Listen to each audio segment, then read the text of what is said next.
Good morning. We get the sound. Good morning.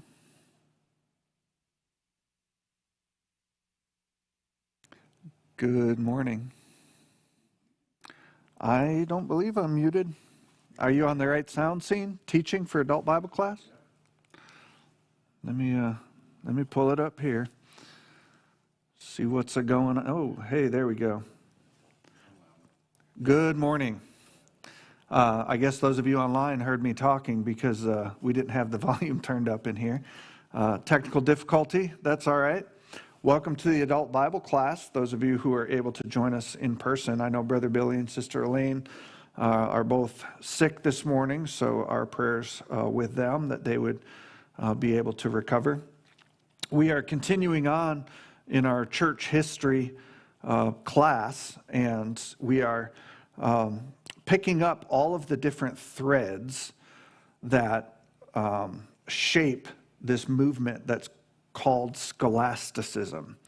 And this week we're continuing on speaking about how Islam changed the shape of the Western Roman Empire and Christianity in the East and the West, and how that carried with it consequences that allowed this movement, Scholasticism, to be formed. And so we are, the last week that we met, we showed a video that really talked about how difficult it is to say with any degree of certainty that the foundations of Islam, the first 200 years, that we can say anything actually about it. There doesn't seem to actually be a historical person named Muhammad. It doesn't seem like the city of Mecca, which exists today, existed in that time. It doesn't seem to have been the center of Islamic worship for at least 200 years, that they were focused more on Petra. The North African Muslims were focusing their worship basically in a southeasterly direction that matched the same angle, but did not actually point to Mecca. And at some point, the history of Islam became solidified in the 800s and 900s, so the 9th and 10th century, which really created a cultural persona for which people could really believe in, to claim a heritage as a Islamic heritage. And that seemed to be a movement that was done intentionally to unify people. And they basically wrote their own history. And so we're going to back up into the start of Islam, and we're going to kind of cover the so-called canonical history, the version that seems to be a fiction that comes from the Islamic source. But just to describe what we do know of what story was told, and we can actually see Islamic impact throughout. So that's kind of our purpose today. And so here we are, scholasticism. We talked about the factors inside of the government influence, the fall of Rome, the rise of feudalism, and then Islam. Some AV resources for you. Fred Donner has a course at the American Academy in Berlin where he describes the actual papyri, the paper evidence, the paper trail that's available to track the foundations of Islam. Paul Friedman has two discussions. His are Yale courses, so he is a professor at Yale. So what am I trying to say tactfully? They're really boring. But if you're kind of nerdy, they're really fun. So, and it is the typical canonical story, but he does make it clear that there's no certainty that what he's saying actually happened. It's just the story about what happened. And then Peter von Sivers at the BYU Kennedy Center talks about Islamic origins as well. So I would encourage you, you can check those out. Reading resources last week.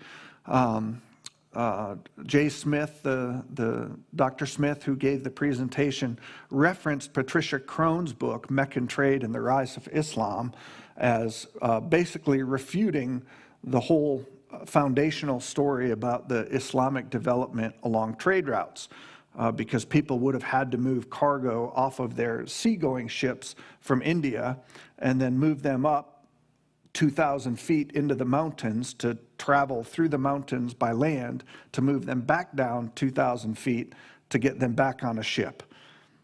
Doug, you're shaking your head. Is there something I can help you with? No, I wouldn't shake my head. Oh. Gotcha. So it does not seem to be a reasonable story. In fact, most scholars today recognize that that is complete fiction, the whole idea about there being a significant trading town at Mecca and Medina. Yathrib was the name of Medina. We'll talk about what that was like. So if you're interested in digging into that more and getting the details, that's the book for you. Fred Donner, The Background to Islam, especially chapter 20 in the Cambridge Companion to the Age of Justinian. Justinian, you remember, was the Byzantine emperor. He was the guy who, in the 500s, basically formalized and finalized the Eastern Orthodox worship. It was their heyday, their prime, and they basically locked in their church services from that time. He was there when they built the Hagia Sophia, the big church there in Turkey. Herald McKinley has a book called Persia, the Rise of Islam and the Holy Roman Emperor. Our class today is largely going to be based on chapters 2 through 5 of his book. Peter Sarris gives you a little bit more detail. I would encourage you, if you find his book, to read chapters 7, 8, and 9. He talks about empires of faith, the fall of Rome, and the rise of Islam. And so this section, Heraclius, Persia, and the Holy War, is chapter 7. The Age of Division is chapter 8. And the princes of the Western nations are chapter 9. And that's really the area that we'll be talking about. So let's pray and we'll get into our course. Father, I thank you once again for the privilege of having seen your hand at work in your church, in your people, in your world, Father, as you have moved, as you've promised, spreading your gospel message through faithful believers, as you've continued the pattern of discipline and punishment for unbelievers, Lord, that you set forth as a part of your character in the Old Testament. Father, we ask today, as we consider how Islam and Christianity encountered each other, how you use that to shape your church, to refine understanding, and in many ways, Lord, to purify your church, but also we can see the negative influence, Father, that we would be aware of that and that we would recognize in ourselves if we find churches that pattern themselves after what happened in this time, we would recognize where it came from and be able to refute it as you require of us who are believers. And I ask this in your precious name. All right, we'll cover really 4 new topics today. We will review what we've gone through so far very, very briefly. We'll talk about the 2 empires of the Byzantium Roman Empire in the east and the Sassanid Empire, and how their conflict really opened the door for the Arabic expansion or explosion, really. We'll discuss briefly the so-called canonical history of Muhammad. This is the story told by the Muslims back in time. And then we'll look at the actual advance of the nation of Islam through really about 1000 AD.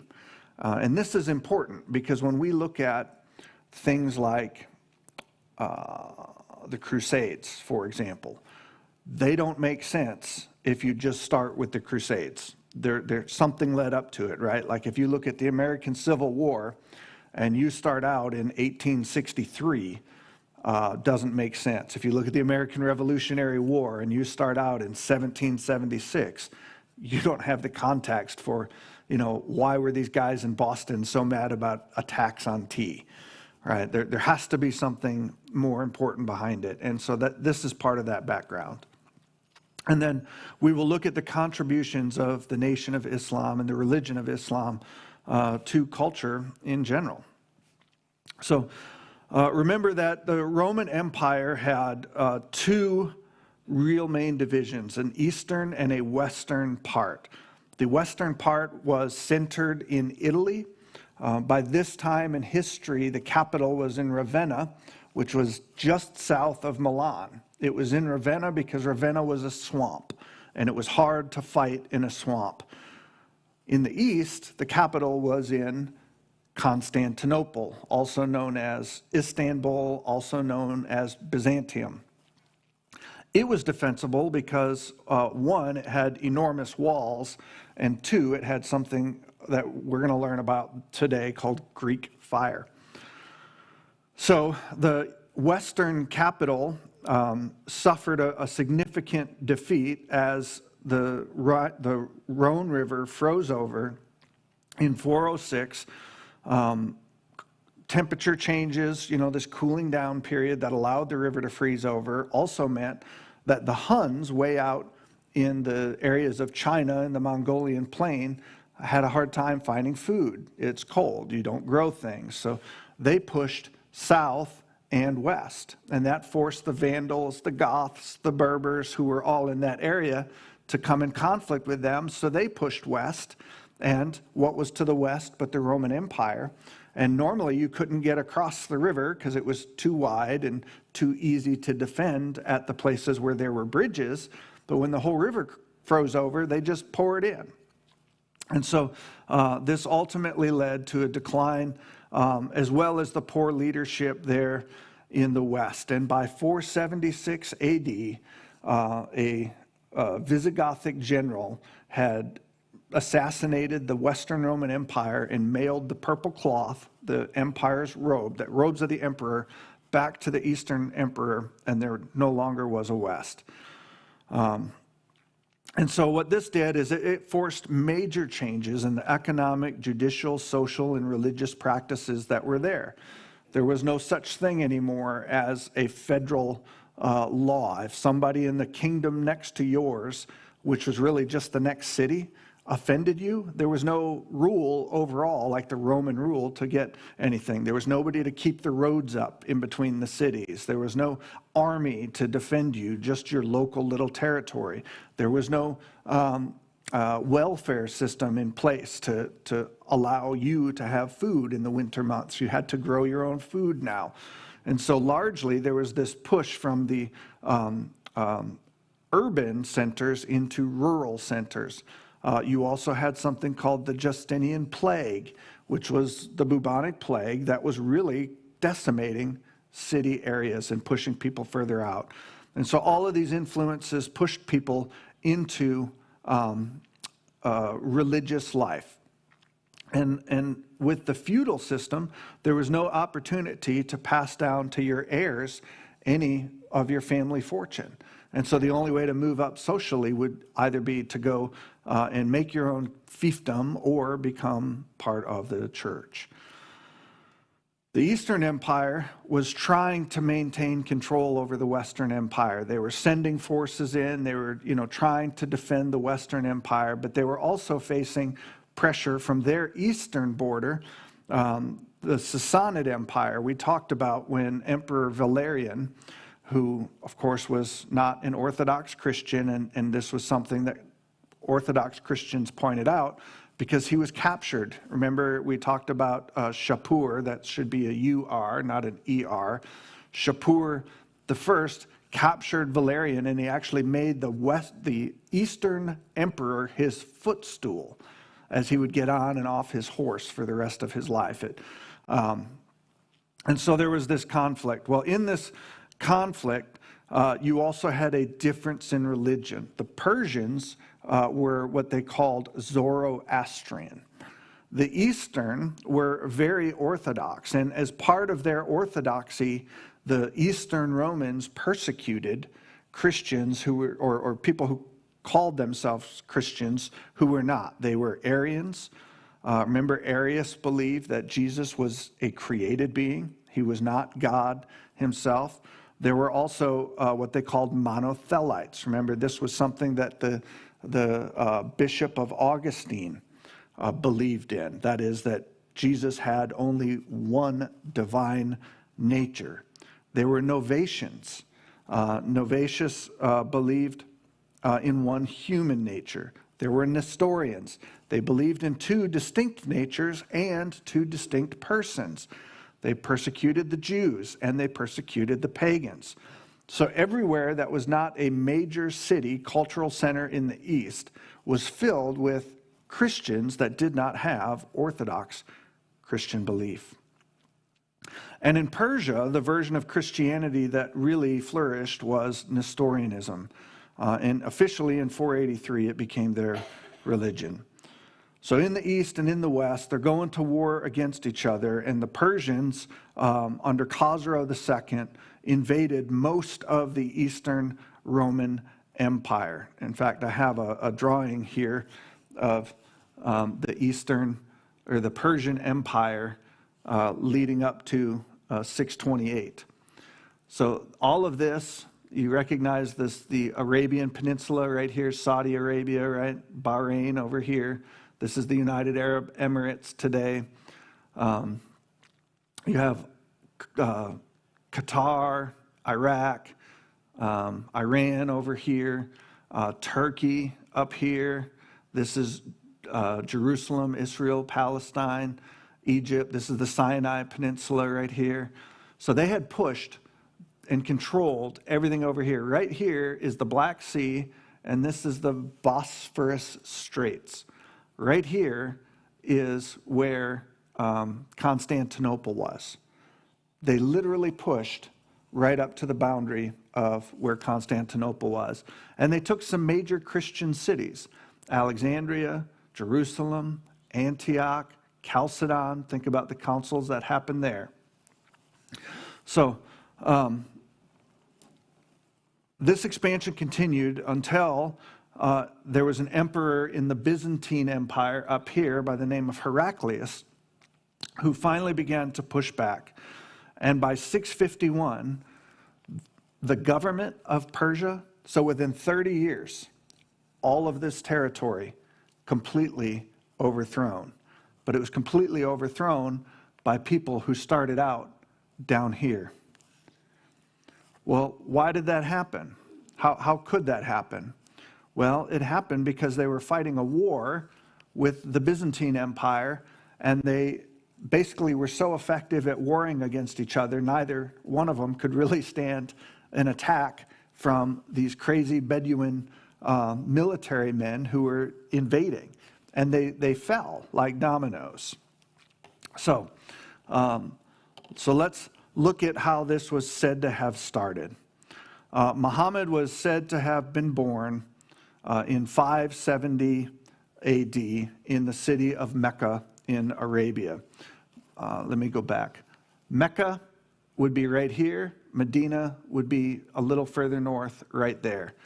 Again, from last week, you know that those two cities don't actually show up on any maps from the 600s or the 700s, and they begin to show up in the 800s.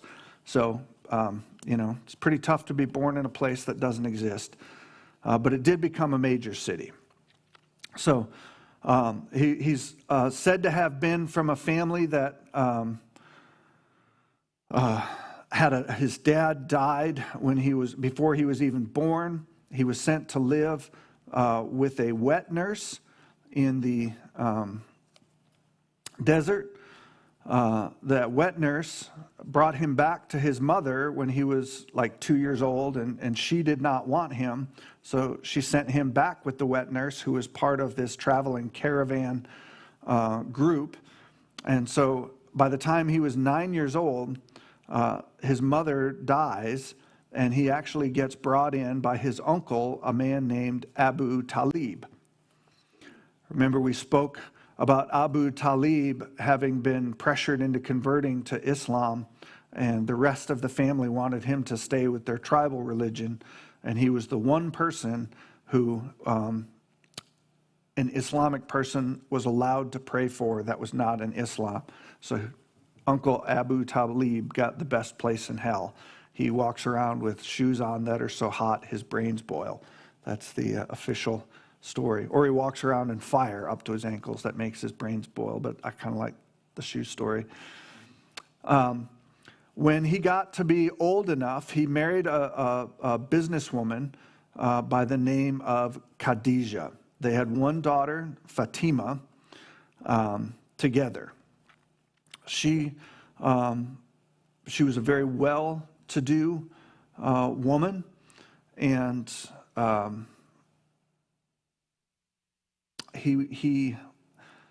well, you know, when you marry a woman who's 15 years older than you, and she's independently wealthy, you don't have to really struggle and hustle anymore to make your life, right? So his practice of going out into the desert on sabbaticals became more frequent, and at one point he was said to have received a vision. When he was 40 years old, in 610 AD, this is how the story goes, he supposedly went off to the desert in a cave and met with the angel Gabriel, who told him he was a messenger of God. Muhammad was so shaken by this that he wanted to commit suicide, but his wife Khadijah said, no, this is a good thing, maybe you should go back and listen to him. So he did. And now this was not unusual in the Islamic experience. People in the desert were said to have frequently experienced visions, and they were important to them. I personally think it probably has more to do with loneliness, lack of water, and harsh conditions, and mental stress, but, you know, maybe the demons in that environment do, in fact, visit people. There was a problem, though. Muhammad's family were responsible for protecting this religious site called the Kaaba. The Kaaba, this is it right here. I don't know how well you can see it. It is a huge black box. And for reference, these little white things, those are full-grown people. So it is a very large box. The story goes about the Kaaba that it is the holiest place on earth. So think about the holiest of holies in the temple for the Jews. This is the place that the Muslims, by the way, the m sound is how you make a verb into a participle. So Islam is a word that means to submit. So a Islam is one who submits, right? Muslim, that's literally where the name comes from. So we'll see other type. It's true in Arabic and Hebrew. So we'll hear other mu sounding words.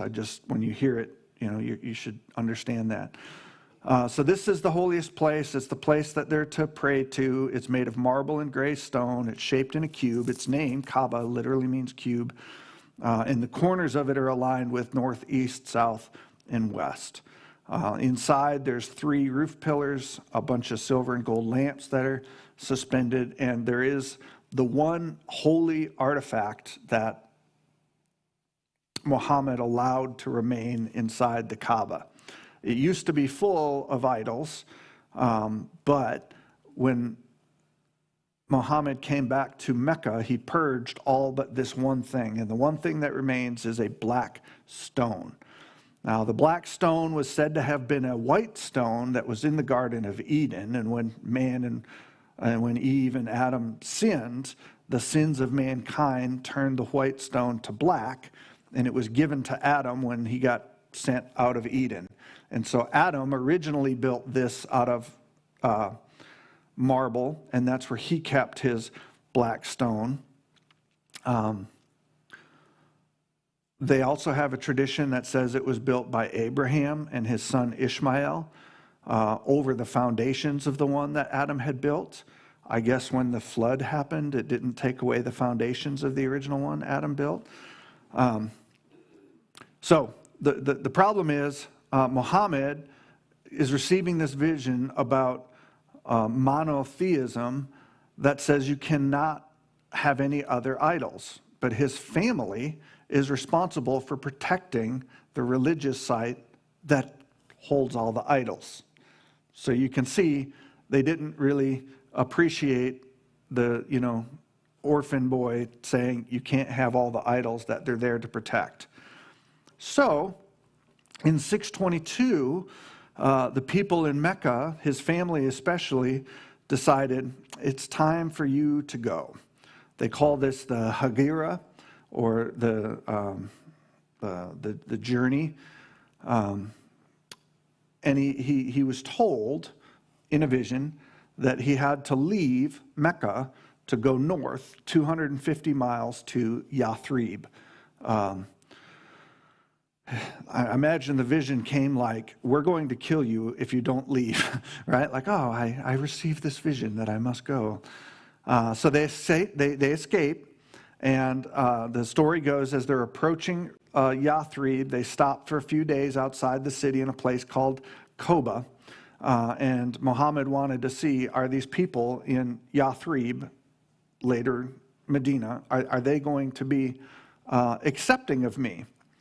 So he sent emissaries, disciples, into the city to kind of weigh their response to him. And when everything seemed like it was going to be okay for him to go in, on Friday, he went in. And just outside the gates, he climbed off his camel to pray. And there's a mosque built there now.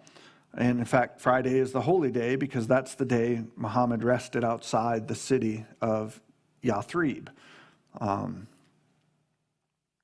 In fact, they asked him if he was going to stay at one point, and he let his camel decide. That's the official story. So if my camel stays resting, I'll stay. If my camel gets up to leave, we'll go.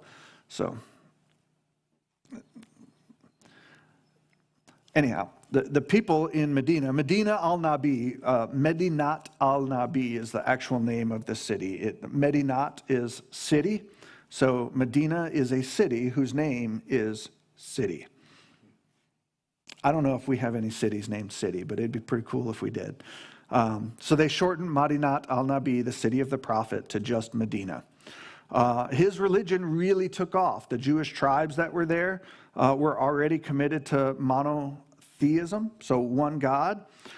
In fact, tradition holds that the crowds cheered when he walked in. And so that's, when he said, okay, if my camel rests, then we'll be there. So within 10 years, Muhammad had taken over as the political and religious spiritual leader in Medina. And the city was filled with most of his population. Now, the people in Mecca still wanted to protect their idols, and they still wanted to squash the prophet Muhammad. So they actually went to war against Medina. So the story goes, in 624, this is 2 years later, Mecca launched an attack against Medina. Medina only had 300 warriors at that time. The Meccans sent 1,000 warriors, and Muhammad was said to have won. At the Battle of Badr is what it was called. And this was said to have been proof that Islam was the true religion and the counterfeit religion of the idolatry. But next year, in 623, they went to war again at Uhud, and they lost enormously.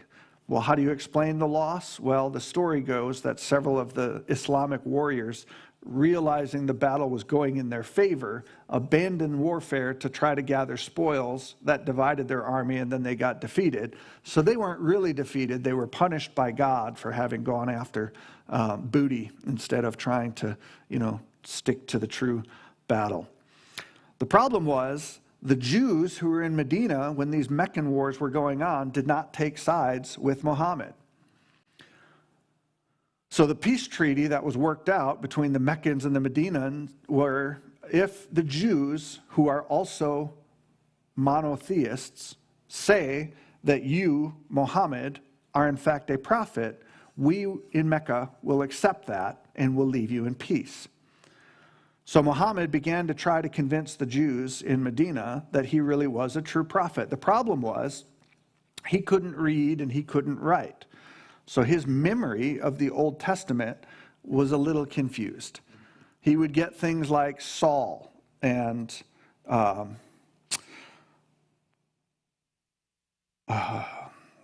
who is the guy with the 300 warriors that went to battle? Now my memory is confused. The trumpet and they broke the lamps and the light shone forth. What's the guy's name? They would kneel down to drink the water, those who lapped the water up like dogs, and those who scooped the water up without looking down.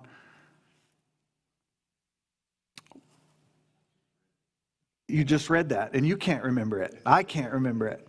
Anyhow, Muhammad couldn't remember it either, so what a great illustration. And so he said that guy was Saul.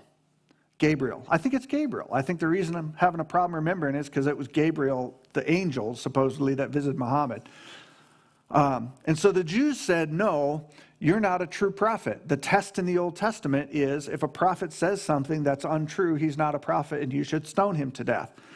So Muhammad had to have a secondary theological and convincing argument for the Jews. He beheaded all of them in Medina.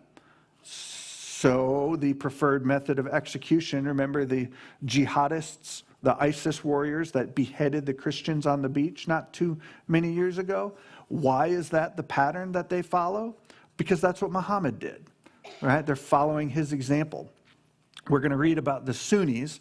They get that word, Sunni, which is example in Arabic. They follow his example, but that's for succession of leadership. So in 628, after murdering all the Jews, Muhammad and Mecca made peace. By 630, Muhammad decides to go back and invade Mecca.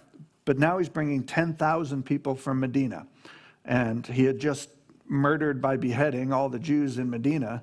So the Meccans were like, I think we can accept you as our leader here. So he goes in, he circles the Kaaba 7 times, he destroys the idols, and rededicates the building of the Kaaba to Allah.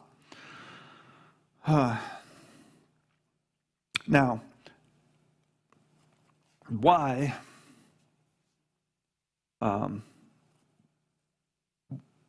would people, what do people who are Islamic believe? What's the fundamental of their religious organization? This is important for us to understand.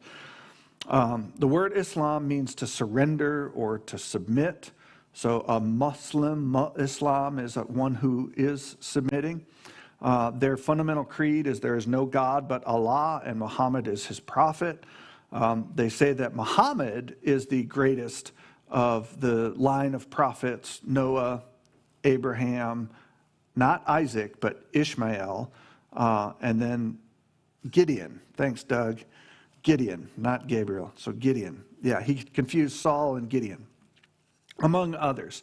That wasn't in my notes, which is, of course, why I couldn't remember it. And they also claim that Jesus was not God, that he was rather just a prophet. And if you think about it, who were the types of Christians that the Bedouins, the nomadic people who wandered the desert, would have encountered? It would be those who were persecuted by the Orthodox Christian church because they held to heretical beliefs about the person of Jesus. So, all of his encounters with Christianity came from people who did not know Christianity. I think the lesson there is it's important for us to understand what we believe, because if we teach others wrong theology, you never know how Satan is going to use that in the world. Exhibit A, Islam. So they believe Muhammad is the prophet of Allah. They believe that God sent down books, 104 total books. Adam received 10, but they're, of course, gone. Moses got 1, which is, of course, the first 5 books of the Torah, the Psalms of David, the Gospel of Jesus. and then the Quran, which was given to Muhammad himself. And they think that the Quran is the only reliable one.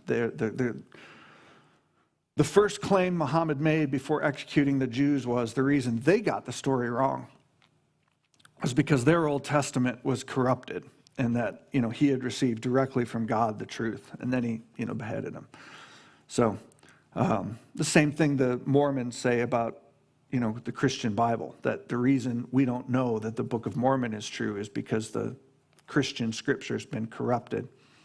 And so they've got scholars, that spend all their days trying to prove that the Word of God has been changed. The problem is they ultimately prove the opposite.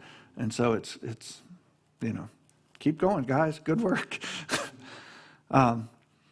So obviously Jesus could not be the Son of God, because that would be a claim against God that he had changed, that he wasn't as majestic as he could be, and that was unthinkable. So they have 5 basic tenets or obligations for their faith. The first thing is that you have to believe the creed. The second is to pray. The ritual prayers are the salah. That's what you hear being called out at 5 times a day: dawn, noon, late afternoon, sunset, and then after dark. If you've ever been to an Islamic country, they've got a guy up in a minaret who's calling to prayer. You're also supposed to do private prayers. Before you do the public prayer, you have to do a ablution, a cleansing with water or sand. But if you pray privately, you don't have to clean yourself first. You have to put your belief into practice through good deeds and the giving of alms. That's their third requirement. The fourth obligation is that during the month of Ramadan, you are to fast from all food and water during the daylight hours.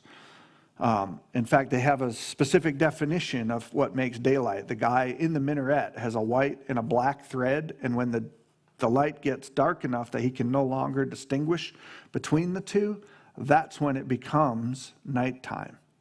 And when he begins to be able to distinguish between the two, that's when it becomes daytime. Now, you would think God, the creator of heaven and earth, would understand the earth is round and tilted on an axis. So if you were in Sweden during the summer, it never gets dark. This fasting thing for a whole month is going to be really tough, right? So, but anyhow, this is just me thinking out loud. It's not in my notes. The fifth one is to make a Hajj, a pilgrimage to Mecca. It has a lot of vivid language. There's this idea of eschatology, of end times. That's very, very important. In fact, a lot of heretics in the Christian religion focus all of their attention on the resurrection and the end times. They teach that the dead will rise and be judged. The righteous are going to cross a bridge to eternal bliss in these lush gardens of delight. Fountains will spout wine, because wine is forbidden to mortals while they're alive. The tables are laden with food, the beds are soft, and there's just a stable of young virgins who grant caresses to each blessed soul. They are houris, Houris is the anglicized spelling. And if you're the wife of an Arabic man who finds himself in heaven, of course you can't be jealous in heaven, so you have to respect these young virgins who are caressing your husband. That's just the way it goes. On the other hand, if you're, condemned and cursed, you do go into the eternal abyss of fire, surrounded by decay, writhing in agony as they drink boiling liquids. So what happens when Muhammad dies is he did not name a successor. He had some early converts, but his son, Ali, through, I guess it would be stepson, who married his daughter Fatima, was not evidently a very competent man. And so the elders of Islam decided to name Abu Bakr, who was one of his earliest converts to be the first caliph. He was a merchant. He was a merchant who, when he converted to Islam, gave away much of his fortune to free slaves. Part of the tenets of Islam is you can't be a slave to any human, only to God. So he bought the freedom of many slaves. So he made himself very popular among people. He took to himself this title, Caliphate Rasul Allah, successor to God's prophet, or Caliph, shortened. And he gave himself the authority of Muhammad. Now, you may have heard of Sunni and Shiite Muslims, and you may have wondered, or you may know, where that comes from. Does anybody know where that comes from? Sunni and Shiite? So there were two lines of succession, two authority lines. There was the family line, and then there was the line of appointed successors, the elders who were appointed. Those who follow Abu Bakr consider themselves Sunnis. The word Sunni itself means example. Now, his daughter Fatima was married to a guy, Ali. Ali and Fatima had two sons, Hassan and Hussein. Some of the people thought that it's proper to stay in the bloodline. And so they follow after the bloodline of Ali. They are the Shiite Muslims. They really believe that they are truly the correct followers. The first four caliphs on the Sunni side were Abu Bakr, Omar, Uthman. All of these, by the way, are wealthy and powerful merchants that converted to Islam who knew Muhammad personally, and Muawiyah. Shiites, on the other hand, think it should have passed to his son-in-law. By the way, his son-in-law was also his cousin. He wasn't even from West Virginia, right? So Ali. So they rejected the authority of the first four caliphs. They maintained Ali was the rightful leader by virtue of being the first convert to Islam and the husband of his daughter Fatima. Party of Ali and Sunnah example, I already said. So where do these people exist? Well, if you are a Shiite, that is, you think it should have been the family line, you probably live in Iraq and Iran. But if you're a Sunni,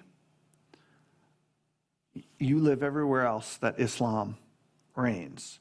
So just culturally, Iraq and Iran have a different version of Islam. Now the Shiites don't have a caliph. A caliph is the one who follows after God's prophet. They have an imam. An imam means leader of the community.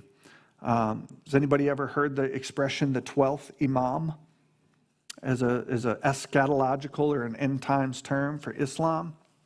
There's no way we're getting through the rest of this today. So the story goes that there were 12 imams that succeeded each other, and they descended from Ali and Fatima. So, Hussein and on down, and they had the rightful leadership. But according to the Shiites, the 12th imam just disappeared. He didn't die, he just disappeared. And at the end of the world, he will reappear. So think of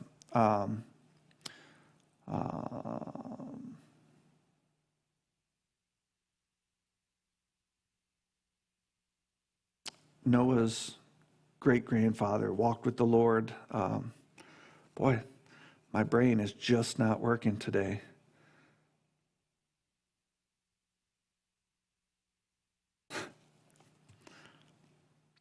There were two people in the Old Testament who did not die and were just assumed. One was Noah's great-granddaddy, and his name totally escapes me. And the second was the prophet, right? And he and his heir had very similar names. and his name I can't remember too. It's Enoch. Yep. Enoch is the ancestor of Noah, and the prophet who was caught up in the whirlwind that the chariot of fire divided him and his Elijah with a J, because Elisha follows alphabetically. Elisha follows Jah. So Elijah, yeah, wow. It's going to be a great sermon today. It's really hard to focus when you're constantly in pain. I just got to say that. So anyhow, similar in fashion to them, the 12th Imam, according to the Shiite tradition, just disappeared, and he'll return at the end of the world.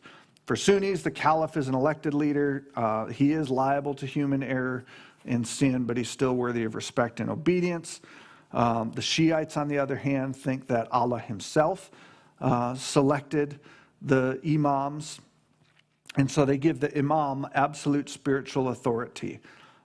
It's also an honorary title, kind of like Pope is, given to the leader of the prayer in the mosques. So there you go. So what happens? Muhammad dies, 630, Abu Bakr becomes the caliph, and he decides he's going to go on a holy war. And he's going to go on this holy war against Persia and the Eastern Roman Empire.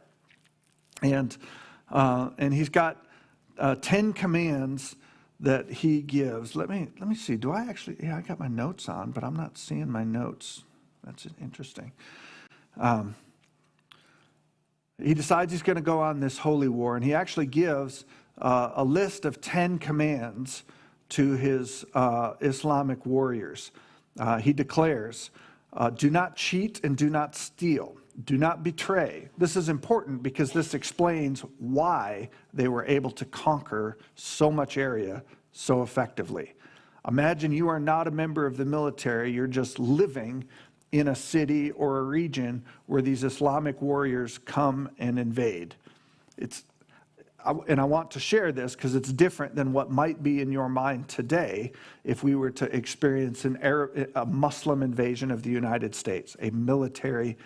I mean, you would think bad things would happen, right? But this was his commands, the first caliph. Do not cheat and do not steal. Do not betray. Do not injure anyone.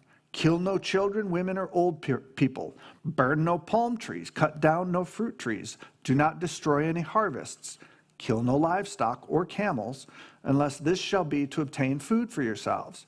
Make offerings to the monks with shorn heads. Remember, those would be the Christian ones. Did we talk about why they shaved their head in that funny pattern? They're supposed to look like the crown of thorns. So they identified with Jesus. And there's a name for that, but I can't remember it. So make offerings to the monks with shorn heads. Leave the hermits alone. We talked about the hermit-style monks too. For once, as a civilian, when there was an invading army, you didn't have to worry about your stuff being looted and destroyed, your children kidnapped, your wife and daughters raped, and you put to death or tortured or whatever. They were not plundering mercenaries and gangs. They allowed civilians to carry on with business as usual. The only thing they did was they actually taxed you, and if you were not a Muslim, you got taxed at a higher rate than the Muslims did. So here come these warriors that defeat, the Roman rulers who are already over you, not of you, and they don't hurt you. And it's cheaper to convert to their religion than to stay, whatever religion you are. And if you believe in a false religion, how hard is it to convert to another false religion, So it became very popular. Now, Abu Bakr only ruled for 2 years, 632 to 634.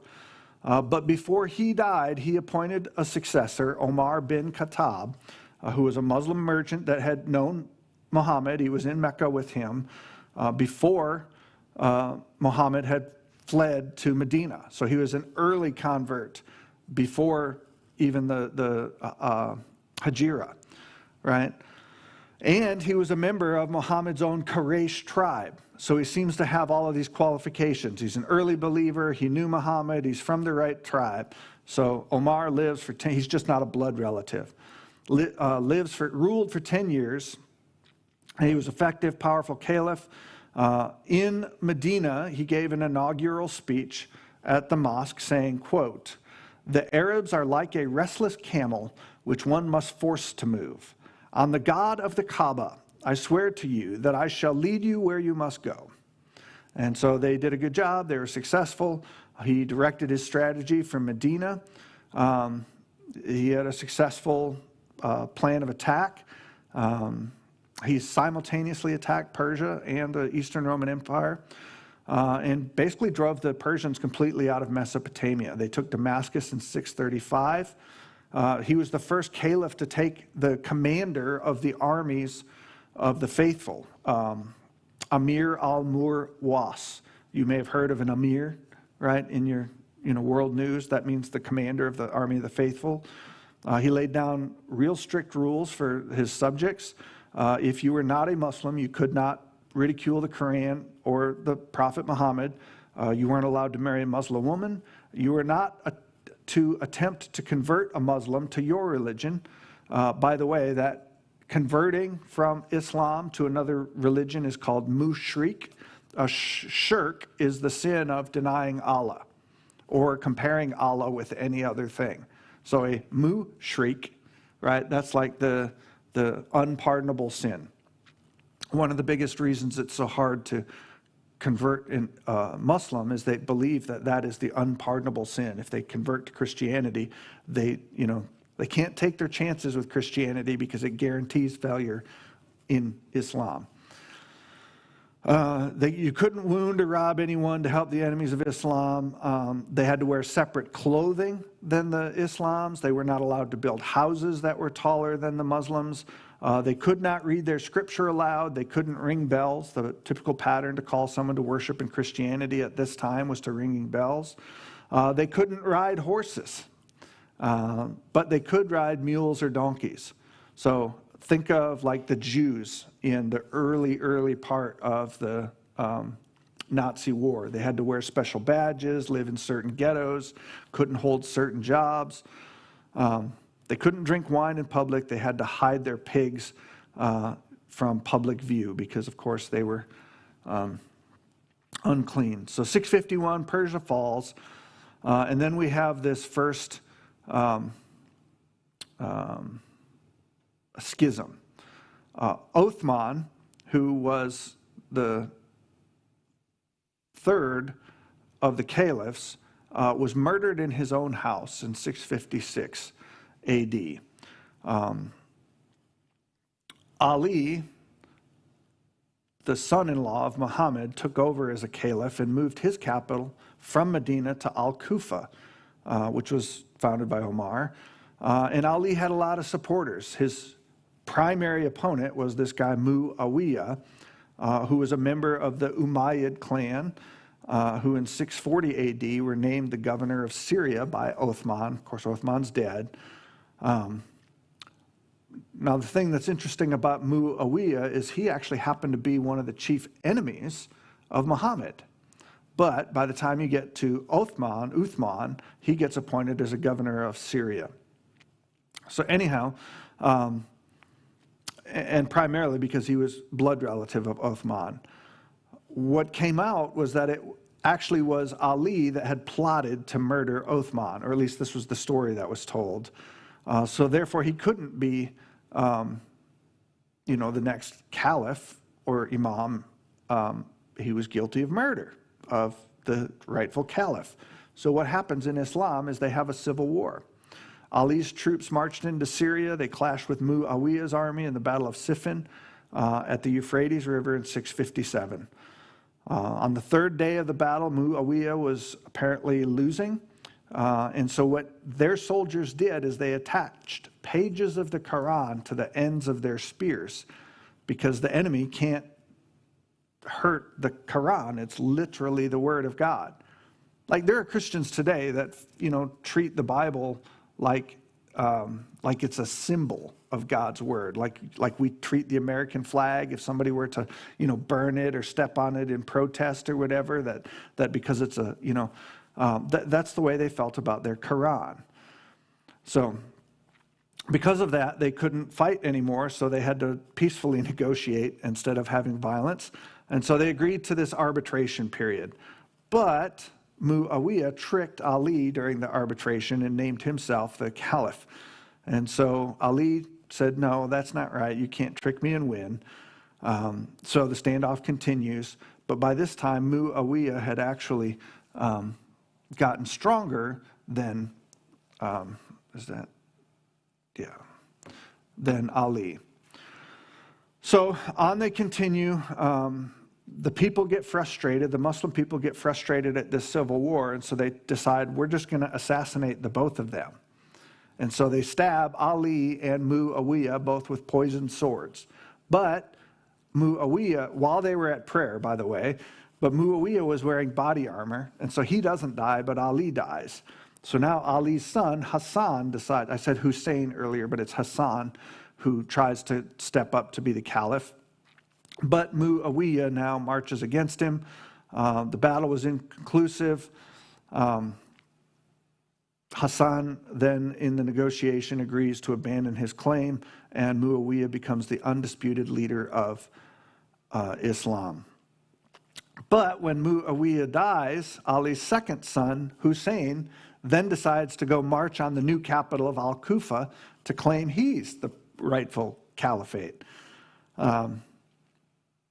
The army of Muawiyah's son, a guy named Yazid, ran into Hussein 60 miles southwest of Baghdad and killed him along with 70 members of his family and staff. And what does that do when you murder somebody? It makes that guy a martyr, right? So this murder of Hussein immortalized his cause. It made him seem like he was the rightful heir, and that is one of the foundational conflict points between the Sunni and Shias, the Battle of Karbala, which made Hussein. All right, so schism, incentive to convert. In spite of all this civil war, they were still more effective than the Eastern Roman Empire, and they'd already converted the Persians.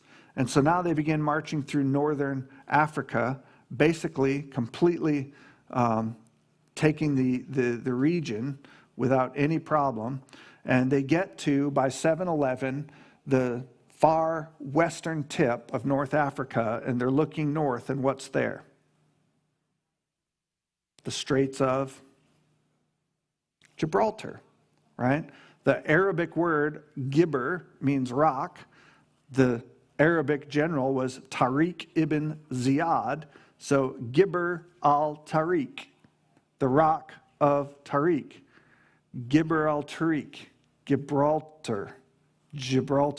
That's literally where the name comes from. So when you say it, you're saying in Arabic, the rock of Tariq. And so what does he do is he sails across the short little straits, lands, turns around and burns his ship and tells his 12,000 strong army, fight or die, because there's no way home, right? So they do good. He destroys King Roderick at the Battle of Guadalupe. They get reinforcements, and they eventually move all the way up until we get to the Battle of Tours that we already talked about under Charles Martel, Charles the Hammer, who's the first one to stand off against the Muslims. 958. Okay. We'll have to do the rest of this next week. We'll talk about the positive contributions and how Islam fed back into culture and Christianity now that we've got a basic outline of the conquest of Islam. We understand some of the political problems that were occurring in Islam, the military focus that was a big part of who they were, and the religious zealousy that went in. And we understand that a lot of that happened because of improper theology by Christians who lived in that area. They were unable to defend their religion, and they could not believe in it because it wasn't true Christianity. So thank you for joining us, those of you who were here in person and those of you online. We will see you not next week because that's the church business meeting, but the week after to finish up Islam.